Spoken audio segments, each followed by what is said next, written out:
ఖమ్మం జిల్లా మద్దులపల్లిలో సీఎం రేవంత్ రెడ్డి పర్యటించారు. Nursing college, Maddulapalli వ్యవసాయ మార్కెట్, జేఎన్టీయూ కాలేజ్ నిర్మాణాలకు, కూసుమంచిలోని 100 పడకల ఆసుపత్రి నిర్మాణానికి సీఎం రేవంత్ రెడ్డి శంకుస్థాపన చేశారు.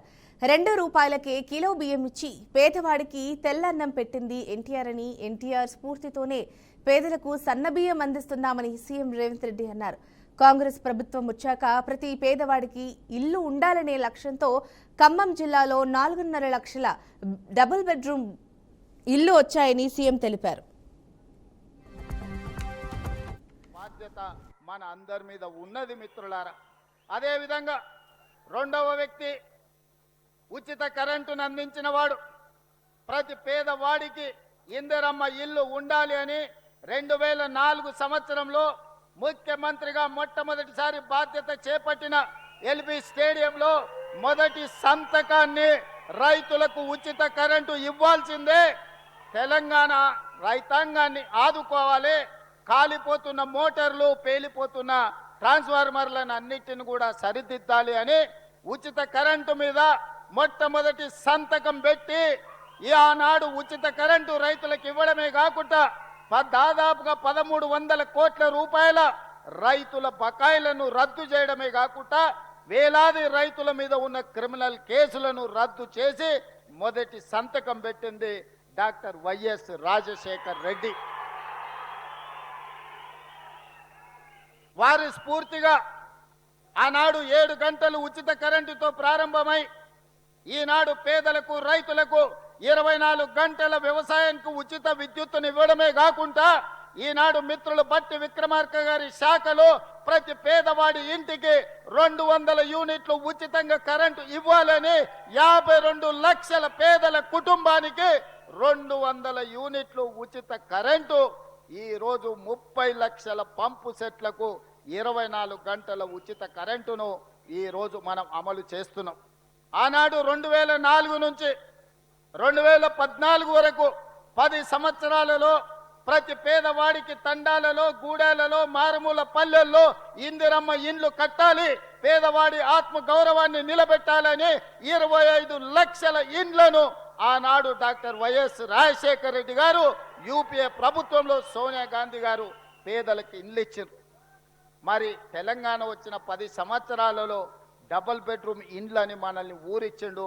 మీకెవరికైనా డబుల్ బెడ్రూమ్ ఇల్లు ఇచ్చిండా అని నేను అడుగుతున్నా. ఎవరికైనా వచ్చిందా? ఎవరైనా డబుల్ బెడ్రూమ్ ఇల్లు కట్టుకున్నారా? కానీ ప్రజాపాలన కాంగ్రెస్ పార్టీ అధికారంలోకి వచ్చిన మరుక్షణం మీ అభిమాన నాయకుడు పొంగులేటి శ్రీనివాసరెడ్డి గారి శాఖలో గృహ నిర్మాణ శాఖను పునరుద్ధరించి ఆనాటి ప్రభుత్వం రద్దు చేస్తే బీఆర్ఎస్ వాళ్ళు పేదోడి మీద కుట్ర చేసి పేదవాడికి ఇల్లు ఉండొద్దు, పేదవాడు ఎప్పుడు అడుక్క తినేటట్లనే ఉండాలి, వాళ్ళ మోచేతి నీళ్లు తాగాలి అన్నట్టుగా వ్యవహరిస్తే మీ అభిమాన నాయకుడు పొంగులేటి శ్రీనివాసరెడ్డి గారు గృహ నిర్మాణ శాఖ మంత్రిగా బాధ్యతలు చేపట్టి ఈరోజు మొదటి సంవత్సరంలోనే పేదవాళ్లకు ఇందిరమ్మ ఇల్లు ఇవ్వాలని 4.5 లక్షల ఇండ్లు, ప్రతి నియోజకవర్గానికి 3500 ఇందిరమ్మ ఇండ్లు, ప్రతి పేదవాడికి ఇల్లు అనుమతి వస్తే 5 లక్షల రూపాయలు ఉచితంగా ఇవ్వాలని ఆ పథకాన్ని మీ జిల్లాలోనే, ఖమ్మం జిల్లాలోనే భద్రాద్రి రాముల వారి సాక్షిగా మనం ఆ పథకాన్ని ప్రవేశపెట్టుకున్నాం.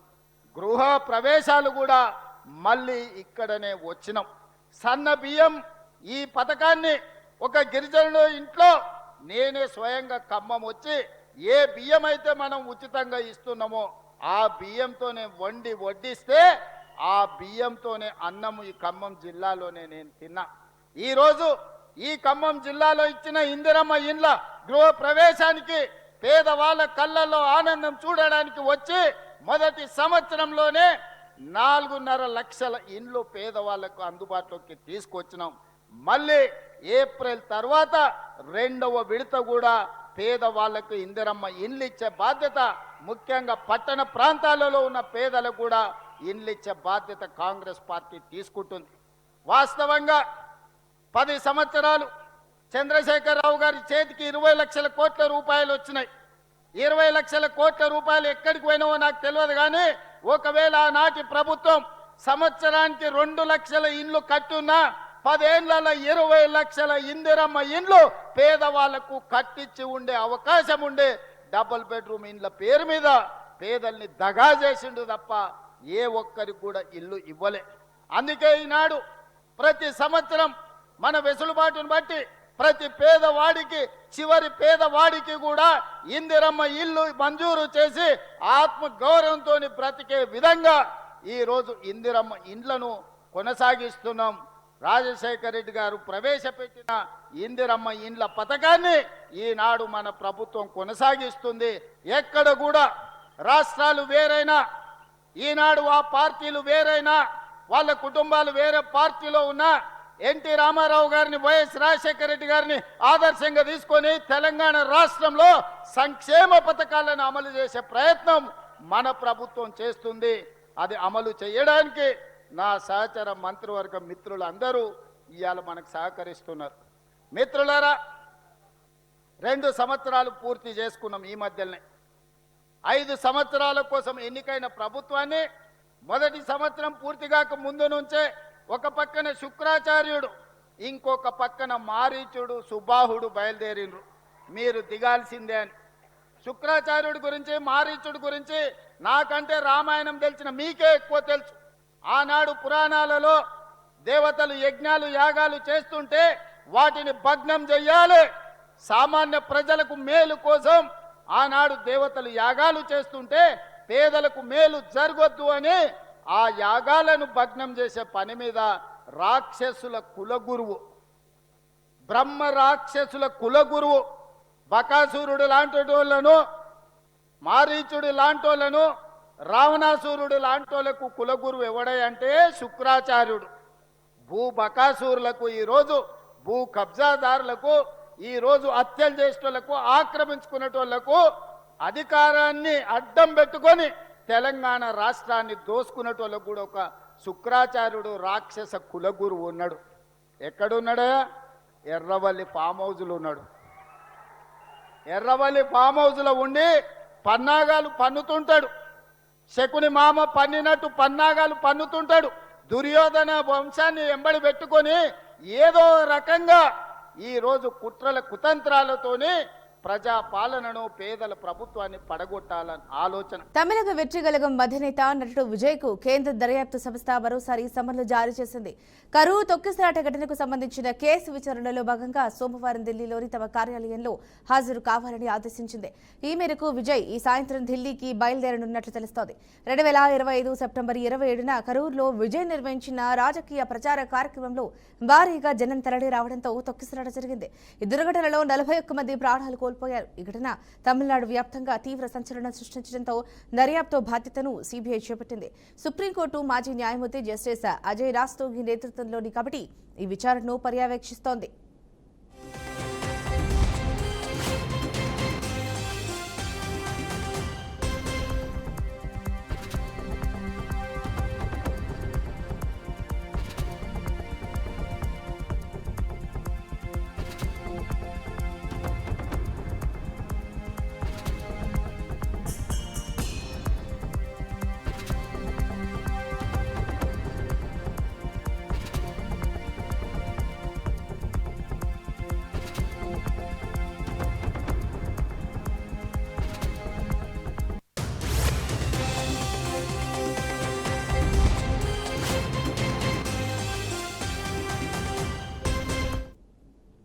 ఈ కేసులో భాగంగా సీబీఐ ఇప్పటికే టీవీకే ప్రధాన కార్యదర్శి బుస్సి ఆనంద్, ఎన్నికల నిర్వహణ విభాగం ప్రధాన కార్యదర్శి అదవ్ అర్జున్, సంయుక్త ప్రధాన కార్యదర్శి నిర్మల్ కుమార్, కరూరు జిల్లా కార్యదర్శి మదియలగన్ వంటి పలువురు ముఖ్య నేతలను విచారించింది.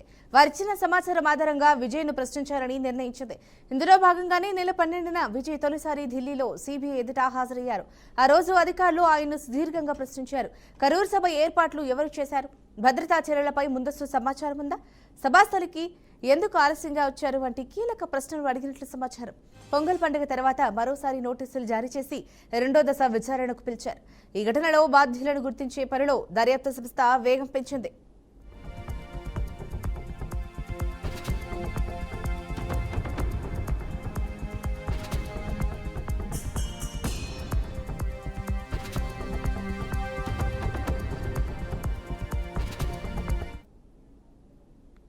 ఢిల్లీ నుంచి బాగ్డోగ్రా ప్రయాణిస్తున్న ఇండిగో విమానానికి బాంబు బెదిరింపు రావడంతో లక్నోలో అత్యవసరంగా ల్యాండ్ చేయాల్సి వచ్చింది. ఈ బాంబు బెదిరింపు గతంలో లాగా ఫోన్, మెయిల్, మెసేజ్ ద్వారా కాకుండా విమానంలో ఒక నోట్ ద్వారా వచ్చింది. విమానంలో ఒక టిష్యూ పేపర్పై గుర్తు తెలియని వ్యక్తి చేతితో ఈ బెదిరింపు పత్రం రాసినట్లు ఏసీపీ రజనీష్ వర్మ తెలిపారు. ఇండిగో విమానం ఉదయం ఢిల్లీ నుంచి బాగ్డోగ్రా వెళ్తుండగా విమానంలో బాంబు ఉందని, ఆ విమానంలోని టాయిలెట్లో ఉన్న ఒక టిష్యూ పేపర్పై చేతి రాతతో రాసి ఉండగా సిబ్బంది గుర్తించారు. దీంతో విమానంలోని పైలట్లు ఏటీసీకి సమాచారం అందించారు. అనంతరం ఎమర్జెన్సీ ల్యాండింగ్ చేసేందుకు అనుమతి తీసుకున్నారు. ఉదయం 9:17 లక్నో విమానాశ్రయంలో విమానాన్ని అత్యవసరంగా ల్యాండింగ్ చేశారు.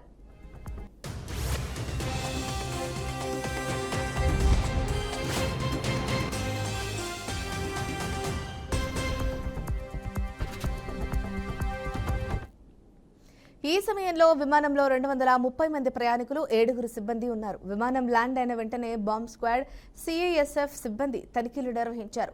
ప్రయాణికుల్ని తనిఖీ చేశారు. విమానాన్ని క్షుణ్ణంగా తనిఖీ చేస్తున్నారు. ప్రస్తుతం పరిస్థితి అదుపులోనే ఉందని అక్కడి అధికారులు తెలిపారు. మాజీ ముఖ్యమంత్రి నందమూరి ఎన్టీ రామారావు 30వ వర్ధంతి సందర్భంగా పెనుకొండ పట్టణంలో ఏర్పాటు చేసిన ఎన్టీఆర్ విగ్రహానికి రాష్ట్ర మంత్రి సవిత పూలమాలలు వేసి ఘనంగా నివాళులర్పించారు. అనంతరం పెనుకొండ ప్రభుత్వ ఆసుపత్రిని సందర్శించిన మంత్రి అక్కడ చికిత్స పొందుతున్న రోగులకు పాలు, బ్రెడ్లు పంపిణీ చేశారు.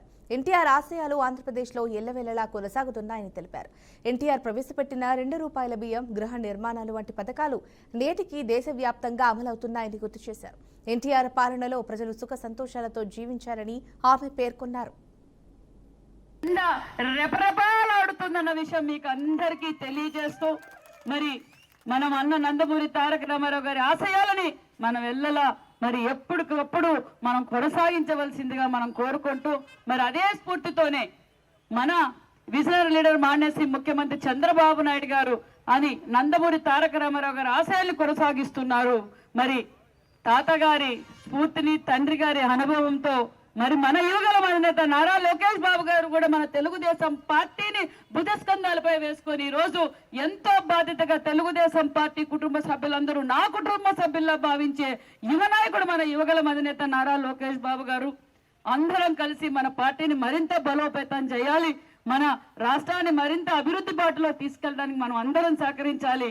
మరి అన్న నందమూరి తారక రామారావు గారి ఆశయాలని మనం ఎల్లవెల్లా కొనసాగించాలి. ఈరోజు ₹2 కిలో బియ్యాన్ని అమలు పెట్టింది అన్న, మరి సొంత ఇల్లు, పక్కా ఇండ్లను మొదలు పెట్టింది అన్న. మరి ఈరోజు భారతదేశం అంతా కొన్ని సంక్షేమ పథకాలు అన్న నందమూరి తారక రామారావు గారు అమలు పరిచిన తర్వాతే మరి అన్న నందమూరి తారక రామారావు గారు అలాంటి. వైసీపీ నాయకులు తనపై తప్పుడు ప్రచారం చేస్తున్నారని ఎమ్మెల్యే దగ్గుపాటి ప్రసాద్ మండిపడ్డారు. దండుపాలెం ముఠా అంటూ విమర్శిస్తున్న వారు తమ గతాన్ని మర్చిపోయారా అని ప్రశ్నించారు. అక్రమాలు, అరాచకాలు, చీకటి ఒప్పందాలు ఎవరివో ప్రజలకు తెలుసన్నారు. ముడుపులు తీసుకుని జాతీయ రహదారి నిర్మాణంలో అవకతవకలు చేసిన ఘనత వైసీపీ నేతలదేనని విమర్శించారు. గత వారం రోజులుగా తనపై అసత్య ప్రచారం జరుగుతుండటంతో జిల్లా ఎస్పీకి ఫిర్యాదు చేశారని తెలిపారు. ఎగ్జిబిషన్ వద్ద జరిగిన చిన్న గొడవను పెద్దదిగా చూపుతూ తప్పుడు ప్రచారం చేశారని మండిపడ్డారు. తమ అనుచరులను రక్తం వచ్చేలా కొట్టారని, 20 లక్షలు అడిగారంటూ ఫిర్యాదు చేశారని చెప్పారు. గొడవ జరిగినప్పుడు మా కార్యకర్తలు ఫోన్ చేస్తే అక్కడికి వెళ్ళారు. అక్కడ మా కార్యకర్తలను కొట్టారు, బ్లడ్ వచ్చే విధంగా కొట్టారు. దానికి సంబంధించిన ఎమ్మెల్సీగానే అయింది. హాస్పిటల్లో ఎమ్మెల్సీ చేయించారు. దాని తర్వాత వీడియోలో మా వాళ్ళు వెళ్ళి గొడవ పెట్టుకుని అక్కడ దాదాపు 20 వీడియో కానీ అబ్జర్వ్ చేయొచ్చు. మా వాడు ఉండేది ఒక్కడు. దాదాపు ఎగ్జిబిషన్ నిర్వాహకులు 20 మంది ఎగ్జిబిషన్ నిర్వాహకులు ఆయన కొట్టడం జరిగింది. కానీ దాన్ని నెక్స్ట్ డే పొద్దున్నే ఎగ్జిబిషన్ నిర్వాహకుడు ప్రెస్ మీట్ పెట్టి ఎస్పీ గారు కంప్లైంట్ ఇచ్చారు. ఎమ్మెల్యే మనుషులు 20 లక్షలు అడిగారని చెప్పేసి. ఎక్కడైనా ఒక చిన్న ప్రూఫ్ చూపించాయా? గత సంవత్సరంలో 10 లక్షలు అంట, ఈ సంవత్సరంలో 10 లక్షలు అంట. నీ టర్న్ ఓవరే మొత్తం ఎగ్జిబిషన్ టర్న్ ఓవర్ 20 లక్షలు ఉండదు. 20 లక్షలు అడుగుతామని చెప్పేసి ఎస్పీ కంప్లైంట్ ఇస్తావు. దీని వెనక ఖచ్చితంగా వైఎస్ఆర్సీపీ నాయకులు ఉన్నారా లేకపోతే ఇంకోరు ఉన్నారా అనేది ఖచ్చితంగా విచారణలో తేలుతుంది. నేను కానీ కంప్లైంట్ ఇవ్వడం జరిగింది. నిజ నిర్ధారణల చేయమని చెప్పేసి ఎస్పీ గారు కానీ చెప్పడం జరిగింది. దేనికంటే ఎవరు ఇష్టం వచ్చినట్లు వాళ్ళ మైక్ ఉంది కదా అని చెప్పేసి, నోరు ఉంది కదా అని చెప్పేసి మాట్లాడుతూ ఉన్నారు. గొడవ జరిగినప్పుడు చిత్తూరు జిల్లా పీహెచ్ రోడ్డులో ఉన్న న్యూ విష్ణు భవన్ హోటల్లో అగ్ని ప్రమాదం జరిగింది. 2వ అంతస్తులో ఉన్న వంటగదిలో హఠాత్తుగా మంటలు చెలరేగాయి. చూస్తూ ఉండగానే మంటలు అధికంగా వ్యాపించడంతో సిబ్బంది, హోటల్ కస్టమర్లు భయాందోళనకు గురయ్యారు. వెంటనే అగ్నిమాపక సిబ్బందికి సమాచారం అందించడంతో వారు ఘటనా స్థలానికి చేరుకొని మంటలను అదుపు చేశారు. ప్రమాదంలో ఎటువంటి ప్రాణ నష్టం జరగకపోవడంతో అందరూ ఊపిరి పీల్చుకున్నారు.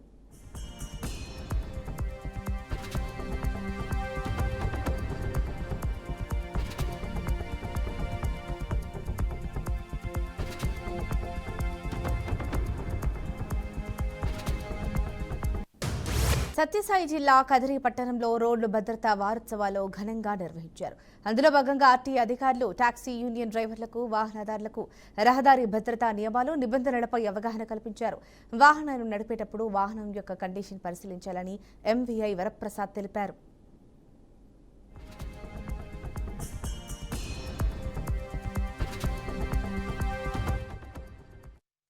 బ్రేకు, క్లచ్, హార్న్, ఇండికేటర్స్ ఇవన్నీ బాగున్నాయి లేదా, అలాగే మనకు తగిన రెస్ట్ ఉందా లేదా, మనం తీసుకువెళ్ళే ప్రయాణం ఎంత దూరమో, 4 గంటల 5 గంటల, అందులో ఘాట్ సెక్షన్లు ఏమైనా ఉన్నాయా, ఆ ప్రమాదాలు జరిగే స్థలాలు ఏమైనా ఉన్నాయా. సో వీటన్నిటిని కూడా చూసుకొని మీరు ప్రతి 2 గంటలకు ఒకసారి జర్నీ చేసేటప్పుడు ఆగి నీళ్లు తాగడమో, గడుకోవడమో చేస్తే మళ్ళీ మీ బాడీ రీఛార్జ్ అవుతుంది. అందువల్ల మీరు ఎప్పుడే కానీ బండి తీసుకునే ఇలాంటి జాగ్రత్తలు పాటించాలి. మనం ఇంతవరకు కూడా మీలో ప్రమాదాలు జరగకుండా మీరందరూ కూడా అందరి ప్రాణాలు కాపాడుకుంటూ ఉన్నారు. మన కదిరిలో ఇలాగే చేసుకుంటూ మన కదిరిని, సత్యసాయి జిల్లాను, మన రాష్ట్రాన్ని, మన దేశాన్ని కూడా ప్రమాదాలు తగ్గించాలి.